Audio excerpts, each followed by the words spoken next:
Solo para locos. El día pasó así como suelen pasar los días, yo lo había llevado a término con cuidado, siguiendo mi estilo de vida primitivo y tímido. Había trabajado un par de horas atravesando algunos libros viejos, había tenido dolores durante 2 horas como es común en las personas mayores, había tomado unos polvos y me había alegrado de que las sensaciones se dejaran dominar, me había dado un baño caliente y absorbido el querido calor. Había recibido correo 3 veces y visto todas las cartas e impresos prescindibles, había hecho mis ejercicios de respiración, pero salteado los mentales por comodidad, había salido a pasear durante 1 hora y encontrado un diseño precioso, delicado, hermoso, de pequeñas nubecitas dibujadas en el cielo.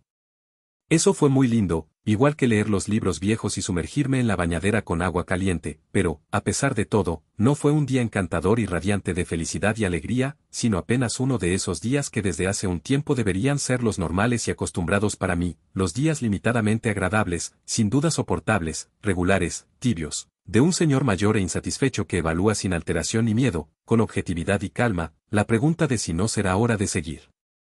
El ejemplo de Adalbert Stifter y sufrir un accidente a la hora de afeitarse. Para quien probó los otros días, los malos, los de los ataques de gota o los de aquel dolor de cabeza que transmuta cualquier actividad de los ojos y los oídos en una tortura, o los días de la agonía del alma, esos días insoportables marcados por el vacío interno y la desesperación en los que, en el medio de la tierra destruida y vaciada por las sociedades anónimas, el mundo de los humanos y su así llamada cultura nos sonríe a cada paso como un vomitivo, esos días con su brillo de feria falso y mediocre, concentrados y llevados hasta el máximo de lo inaguantable en el interior del propio yo enfermo, quien probó aquellos días infernales, está muy satisfecho con las jornadas normales y mediocres como la de hoy, se sienta agradecido junto a la estufa caliente, comprueba agradecido al leer el diario que no estalló una guerra nueva, que no se estableció una dictadura nueva, que no fue descubierta ninguna porquería especialmente grosera de la política y de la economía, y afina agradecido las cuerdas de su laúd oxidado para emitir un salmo de agradecimiento medido, regularmente contento, casi alegre, con el que aburre a su Dios de la satisfacción y de la mediocridad, silencioso, suave, un poco adormilado por el bromo, y en el aire tibio y pesado de ese aburrimiento satisfecho, de esa ausencia de dolor, ambos, el Dios de la mediocridad que asiente con monotonía y el hombre mediocre levemente agrisado que canta el salmo asordinado, parecen hermanos mellizos. Hay algo agradable en torno a la satisfacción, a la ausencia de dolor, a estos días tolerablemente chatos en los que ni el sufrimiento ni el deseo se atreven a gritar, en los que todo murmura y camina en puntas de pie. Pero resulta que, en mi caso, no tolero bien esta satisfacción, enseguida se me vuelve insoportablemente odiosa y nauseabunda y, desesperado, debo refugiarme en otras temperaturas. Es probable que tome el camino de los placeres pero, si es necesario, también seguiré el de los dolores.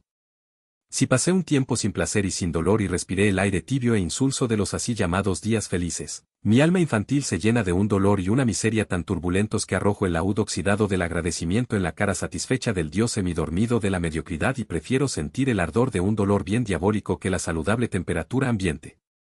Se enciende en mí un deseo salvaje de sensaciones fuertes, un odio hacia esta vida apagada, chata, regulada y esterilizada y unas ganas enloquecidas de destruir algo a golpes, un comercio o una catedral o a mí mismo, de cometer estupideces audaces, de arrancarle la peluca a un par de ídolos admirados, de proveerles los anhelados pasajes para Hamburgo a un par de escolares rebeldes, de seducir a una niñita o partir el cuello de algunos representantes del orden burgués. Porque eso es lo que odiaba, despreciaba y maldecía desde lo más profundo de mi ser, esa satisfacción, esa salud y comodidad, ese optimismo bien cuidado del burgués, esa cría grasosa y próspera de lo mediocre, de lo normal, de lo promedio. Con este ánimo, entonces, cuando oscureció, concluí otro día del montón. No lo concluí de la manera normal y beneficiosa para un hombre que padece un poco, es decir, dejándome atrapar por una cama amplia y con una bolsa de agua caliente como anzuelo, sino poniéndome mis zapatos lleno de mal humor, insatisfecho y asqueado por mi escaso trabajo de esa jornada, cubriéndome con mi sobretodo y saliendo a la oscuridad y a la neblina. Fui a la ciudad, a la fonda del Casco de Hierro, para tomar aquello que los bebedores, por una antigua convención, llaman un vasito de vino. Así que descendí las escaleras de mi altillo, esas escaleras difíciles de subir que pertenecían a la mujer desconocida, esas escaleras absolutamente burguesas, cepilladas y limpias de una casa de alquiler por completo decente, bajo cuyo techo tengo mi ermita. No sé por qué sucede así, pero yo, el lobo estepario sin hogar y aborrecedor solitario del mundo pequeño burgués, siempre habito en auténticas casas burguesas, es un viejo sentimentalismo mío. No vivo en palacios ni en reductos proletarios, sino siempre en esos pequeños nidos burgueses muy respetables, muy aburridos, impecablemente cuidados, donde huele un poco a trementina y otro poco a jabón y donde todos se asustan si la puerta de calle se cierra con fuerza o si uno entra con los zapatos sucios. Amo esa atmósfera, sin dudas desde mi infancia, y mi nostalgia secreta por algo parecido a un hogar me lleva una y otra vez, sin esperanzas, por esos caminos viejos y tontos. Es verdad, también disfruto del contraste que provoca mi vida, solitaria, sin cariño, acosada, absolutamente desordenada, con este ambiente familiar y burgués. Me gusta respirar en la escalera ese olor de calma, orden, limpieza, decencia y mansedumbre, que a pesar de mi odio hacia lo burgués siempre me conmueve, y me gusta después cruzar el umbral hacia mi habitación, donde todo termina, donde los restos de los cigarrillos y las botellas de vino campean entre los libros, donde todo está desordenado, desarraigado y abandonado, donde todo, libros, manuscritos, pensamientos, está marcado y empapado por la necesidad del solitario, por la problemática del ser humano, por la nostalgia de un nuevo sentido para la vida humana que se ha vuelto absurda. Y entonces pasé por delante de la Araucaria. Porque en el primer piso de esta casa la escalera cruza un pequeño vestíbulo que, sin dudas, se ve aún más impecable, limpio y lustrado que los demás, que irradia un cuidado sobrehumano que lo convierte en un pequeño templo iluminado del orden. Sobre un piso de parquet que uno teme pisar, hay dos banquetas delicadas y, encima de cada una gran maceta, en una crece una azalea, en la otra, una araucaria bastante imponente, un arbolito sano, sólido, de la mayor perfección, hasta la última aguja de la última rama brilla como recién lavada. A veces, cuando estoy seguro de que nadie me observa, utilizo ese lugar como templo, me siento sobre un escalón por encima de la araucaria, descanso un poco, pliego las manos y miro con devoción hacia ese pequeño jardín del orden, cuyo cuidado conmovedor y ridiculez solitaria de alguna manera me llegan al corazón. Supongo que detrás de este vestíbulo, bajo la sombra sagrada de la araucaria, existen un hogar repleto de caoba brillante y una vida decente y saludable, en la que hay que levantarse temprano, cumplir los deberes, festejar los eventos familiares con una alegría contenida, ir a la iglesia los domingos y acostarse temprano. Troté por el asfalto húmedo de las calles con fingido buen humor, las luces de los faroles se veían llorosas y veladas a través de la neblina fría y se reflejaban morosas en el piso mojado. Recordé los días olvidados de mi juventud, como amaba entonces esas noches oscuras y turbias de fines de otoño e invierno. Con cuánta ansiedad y embriaguez inhalaba el clima de soledad y melancolía al caminar durante la mitad de la noche a través de la naturaleza arisca y deshojada, envuelto en mi sobre todo, bajo la lluvia y la tormenta, solitario ya en esa época pero disfrutando profundamente y repleto de versos que luego escribía sentado en el borde de mi cama, en mi cuarto, bajo la luz de la vela. Eso se había terminado, ya había vaciado aquella copa y nadie la volvería a llenar. ¿Era una pena? No. Nada que hubiera terminado era una pena. Una pena eran el hoy y el ahora, las incontables horas y días que había perdido, que solo aguanté, que no trajeron regalos ni conmociones. Pero gracias a Dios hubo excepciones, a veces, en raras ocasiones, también hubo otro tipo de horas, que emocionaron, entregaron dádivas, tiraron abajo paredes y me devolvieron a mí, el perdido, al corazón vivo del mundo. Triste y, sin embargo, conmovido hasta lo más profundo de mi ser, intenté recordar la última experiencia de esta clase. Fue durante un concierto en el que tocaron una música antigua maravillosa, entre los dos compases de un piano tocado por vientos de madera se había vuelto a abrir, de golpe, la puerta al más allá. Yo había volado a través del cielo y visto trabajar a Dios, había sufrido dolores celestiales y había dejado de luchar contra el mundo, de temer al mundo, había aceptado todo, había entregado mi corazón. El momento no duró mucho, tal vez un cuarto de hora, pero regresó en el sueño de aquella noche y desde entonces, de vez en cuando, brilló en secreto a través de los días insulsos. De a ratos lo veía atravesar claramente mi vida, hundida casi siempre en el estiércol y en el polvo, como una huella sagrada, luego lo veía delante de mí, iluminándome con destellos dorados y haciéndome creer que nunca lo perdería, sin embargo, desaparecía enseguida. Una vez, de noche, mientras estaba despierto en la cama, comencé a decir versos demasiado bellos y extraños como para que hubiera podido pensar en escribirlos, versos que a la mañana ya no sabía, pero que estaban escondidos dentro de mí como la nuez pesada dentro de una cáscara vieja y frágil. Otras veces llegaba mientras leía a un poeta, reflexionaba sobre una idea de Descartes o de Pascal, también volvía a encenderse y señalar el cielo con su rastro dorado cuando estaba en lo de mi amada. ¡Ay! Es difícil encontrar esa huella de Dios en medio de esta vida que llevamos, en medio de esta época tan satisfecha, tan burguesa, tan superficial, acompañados por esta arquitectura, estos negocios, esta política, estas personas. Como no voy a ser un lobo estepario, un ermitaño desgreñado, si estoy hundido en este mundo cuyas metas no comparto, cuyas alegrías no me atraen? No soporto mucho tiempo en un teatro ni en un cine, apenas puedo leer un diario, pocas veces miro un libro moderno, no puedo entender cuál es la diversión y la felicidad que los hombres buscan en trenes y hoteles repletos, en cafés llenos de gente con música fuerte y sofocante, en los bares y varietés de las elegantes ciudades de lujo, en las exposiciones mundiales, en los cursos, en las conferencias para los sedientos de cultura, en los grandes campos de deporte.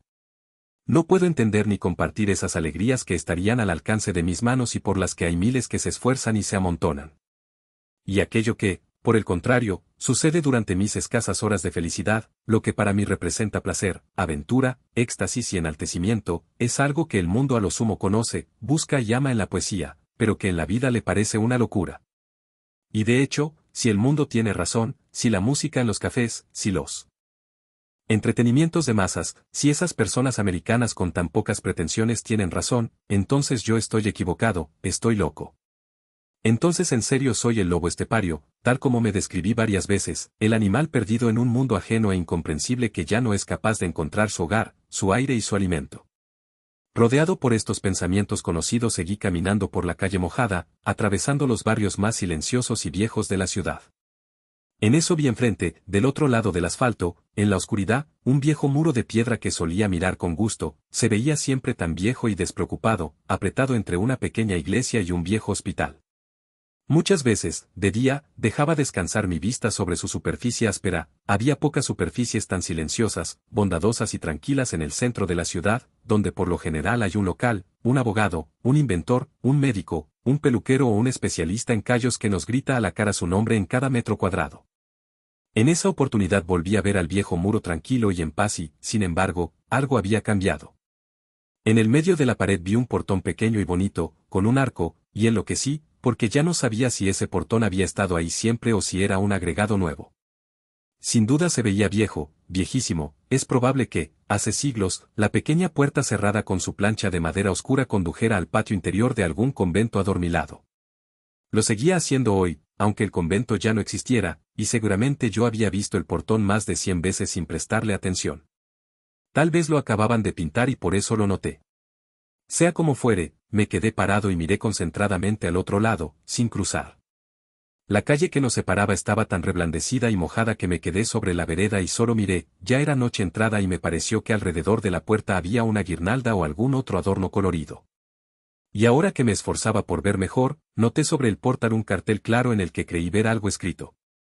Forcé la vista y al final, a pesar de la suciedad y los charcos, crucé la calle. Entonces, sobre el viejo verde grisáceo encima del portón, vi una mancha apenas iluminada en la que aparecían letras movedizas y de colores, que desaparecían enseguida, regresaban y volvían a huir. Ahora también transformaron a este muro bueno y viejo en una publicidad iluminada, pensé. Mientras tanto, descifré algunas de las palabras que aparecían con velocidad, era difícil leerlas, por eso había que adivinar.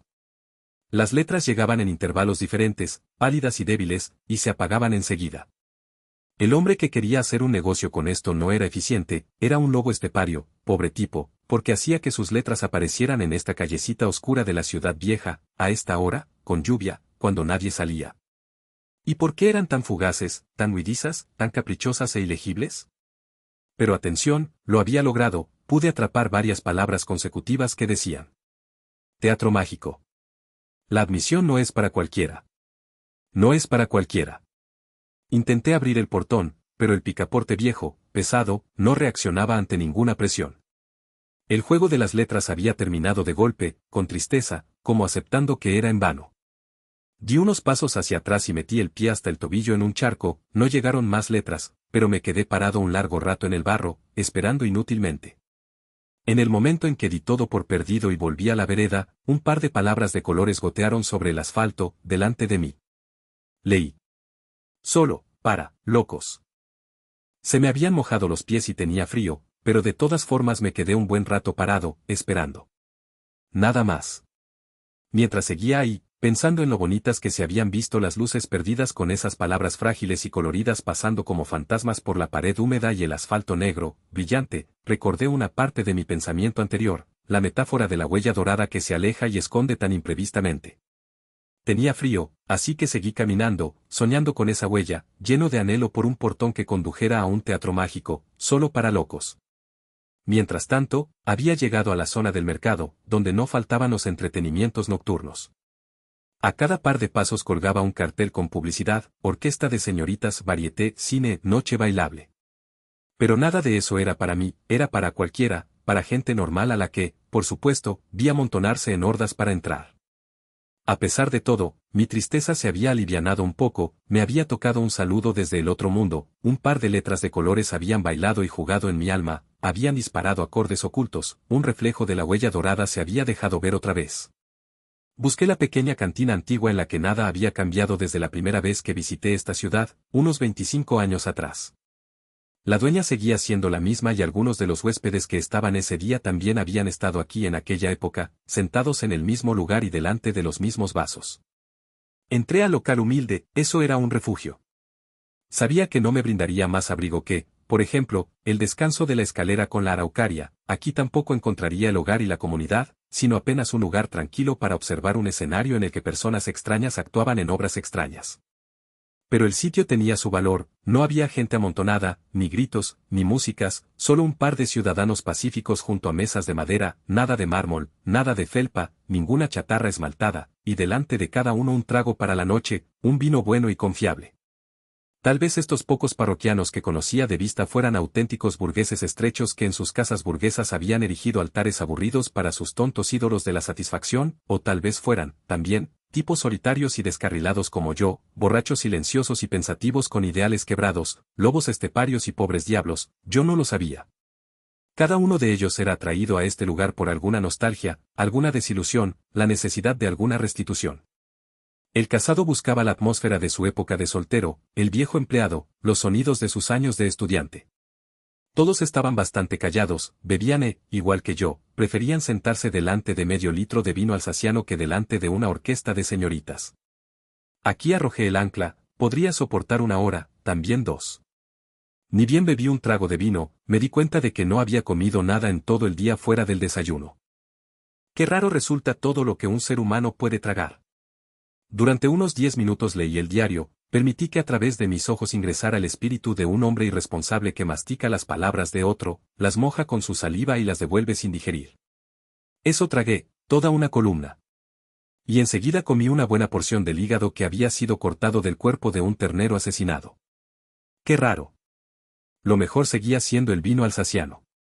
No me gustan los vinos salvajes y fuertes, por lo menos no todos los días, aquellos que derrochan estímulos potentes y que poseen famosos sabores especiales. Prefiero los vinos limpios, livianos y humildes del campo, sin nombres particulares, uno puede tomar mucho de ellos y poseen ese sabor noble y amable a tierra y a cielo y a madera.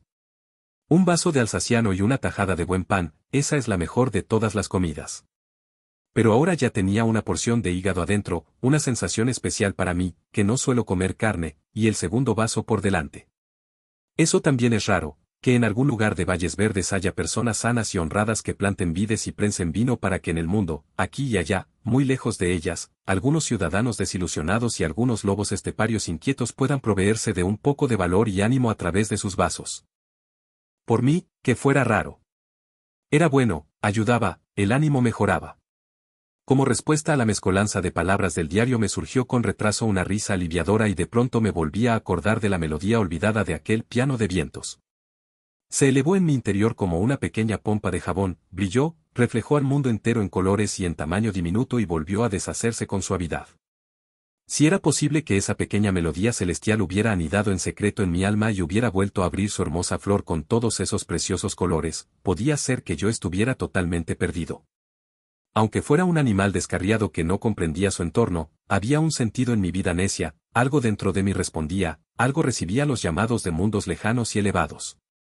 En mi mente se acumulaban miles de imágenes, grupos de ángeles de Giotto de la pequeña cúpula azul de una iglesia en Padua y, a su lado, Hamlet con Ofelia, hermosas metáforas de toda la tristeza y todos los malentendidos del mundo. El comandante Gianoso aparecía en el globo incendiado y soplaba su cuerno, Attila Smells le llevaba su sombrero nuevo en la mano, el Borobudur hacía estallar su montaña de esculturas. Y aunque todas estas figuras vivieran también en miles de otros corazones, quedaban aún 10.000 más, imágenes y sonidos desconocidos cuyo hogar y ojo vidente y oído atento solo existían dentro de mí. El viejo muro del hospital con su verde grisáceo gastado y manchado, en cuyas grietas y agujeros se podían entrever miles de frescos, ¿quién le respondía? ¿Quién lo dejaba entrar a su alma? ¿Quién percibía la magia de sus colores que se apagaban dulcemente? Los libros antiguos de los monjes con las miniaturas que apenas brillaban y los textos de los poetas alemanes de hace 100, 200 años, olvidados por su pueblo, todos esos volúmenes gastados y sucios de moho, y las impresiones y los manuscritos de los músicos viejos, las hojas de música sólidas, amarillentas, con sus sueños de sonidos paralizados. ¿Quién oía sus voces espirituales, traviesas o anhelantes? ¿Quién cargaba el corazón repleto de su alma y de su magia a través de un tiempo diferente, alejado de ellas? ¿Quién recordaba aún aquel ciprés pequeño y tenaz, arriba en la montaña sobre Gubbio, que había sido doblado y partido en dos por una caída de piedras pero que seguía aferrándose a la vida y había dado a luz una copa exigua pero nueva? ¿Quién hacía justicia con la hacendosa ama de casa del primer piso y su pulcra araucaria? ¿Quién leía lo que la neblina pasajera escribía de noche sobre el Rin? El lobo estepario. ¿Y quién buscaba el sentido que se deshacía sobre los restos de su vida? Quien sufría lo aparentemente ilógico, vivía lo aparentemente loco, esperaba en secreto encontrar la revelación y la cercanía de Dios dentro del último caos de mente. Corrí el vaso que la dueña quería volver a llenar y me levanté. Ya no necesitaba más vino. La huella dorada había resplandecido, me había recordado lo eterno, Mozart, las estrellas. Podía volver a respirar por una hora, podía vivir, existir, no necesitaba sufrir torturas, ni temer, ni avergonzarme. Cuando salí a la calle, una fina llovizna zarandeada por el viento tintineaba en torno a los faroles y brillaba con una reverberación vidriosa. ¿A dónde ir ahora? Si en ese momento hubiese poseído poderes mágicos, se habría abierto delante de mí una sala pequeña y bonita, estilo Luis XVI, en la que un par de buenos músicos tocaban 2 o 3 piezas de Handel y Mozart. Estaba de humor para eso y habría bebido con ímpetu esa música fresca, noble, así como los dioses beben el néctar. Oh, si hubiese tenido un amigo en cualquier altillo, que estuviera pensando junto a la luz de una vela, con el violín a su lado. ¿Cómo me habría acercado a su calma nocturna y subido en silencio la escalera angulosa, para sorprenderlo? Y habríamos festejado juntos, con conversación y música, un par de horas nocturnas y sobrenaturales. Muchas veces había disfrutado de esa alegría, allá lejos, hace tiempo, pero poco a poco eso también se había alejado y desligado de mí. Años marchitos se extendían entre el hoy y el ayer. Indeciso, emprendí el camino de vuelta, levanté el cuello de mi sobretodo y apoyé el bastón sobre el asfalto mojado. Por más lento que caminara, me encontraría demasiado pronto sentado otra vez en mi altillo, en mi pequeño hogar de pacotilla que no amaba y del que, a la vez, no podía prescindir, porque ya se habían terminado para mí las épocas en las que podía pasar una noche lluviosa de invierno corriendo al aire libre.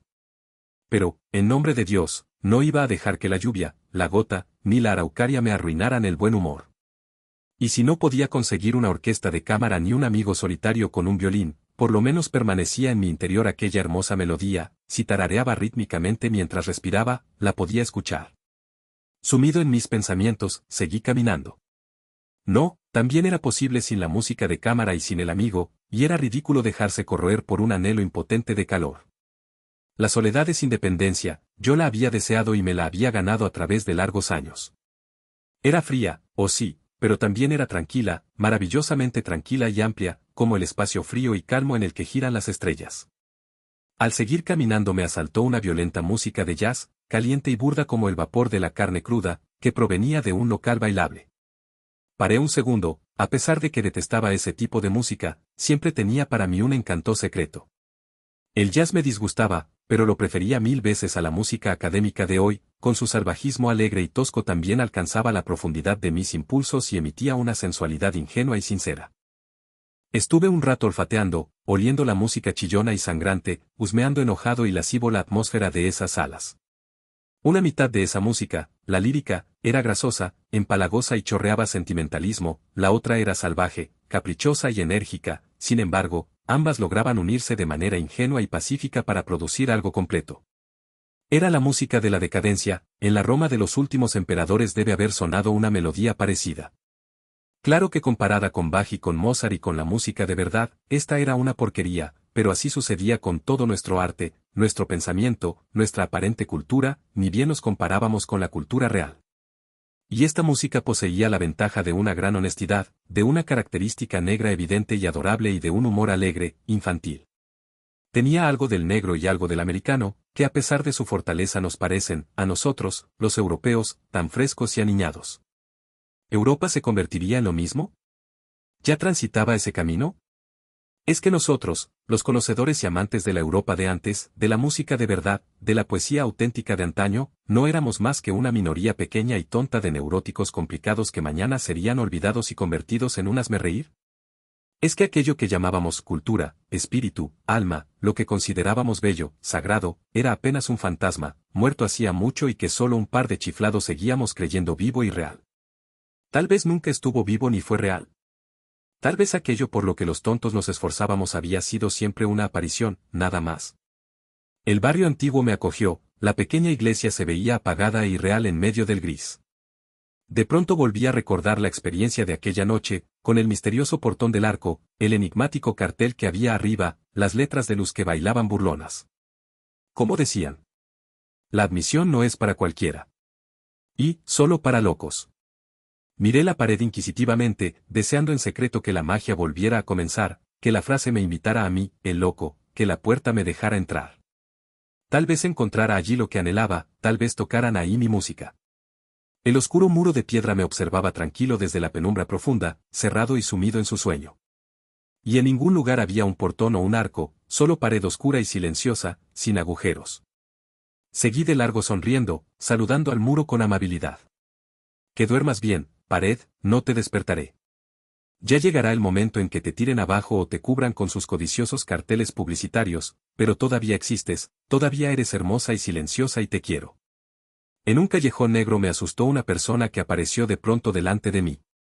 Era alguien que regresaba tarde, solo, con paso cansado, una gorra sobre la cabeza, vestido con una camisa azul. Sobre el hombro llevaba una caña con un cartel y encima de la panza cargaba una bandeja colgada de una correa, similar a la que llevan los vendedores ambulantes en las ferias. Caminaba cansado y no se dio vuelta para mirarme, si no lo habría saludado y le habría ofrecido un cigarro. Bajo la luz del siguiente farol intenté leer su afiche, el cartel rojo que pendía de la caña, pero se movía de un lado al otro y no lo podía descifrar. Entonces lo llamé y le pedí que me lo mostrara.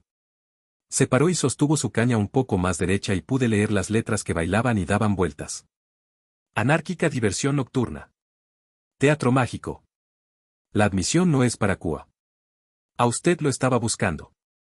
Exclamé con alegría. ¿De qué trata esa diversión suya? ¿Dónde es? ¿Cuándo? No es para cualquiera, respondió con voz indiferente y cansada, y siguió caminando. Él ya había tenido suficiente, quería volver a su casa. Espere. Exclamé y lo seguí. ¿Qué lleva ahí en su caja? Quiero comprarle algo. Sin frenar, mecánicamente, el hombre metió la mano en su caja, sacó un pequeño librito y me lo entregó.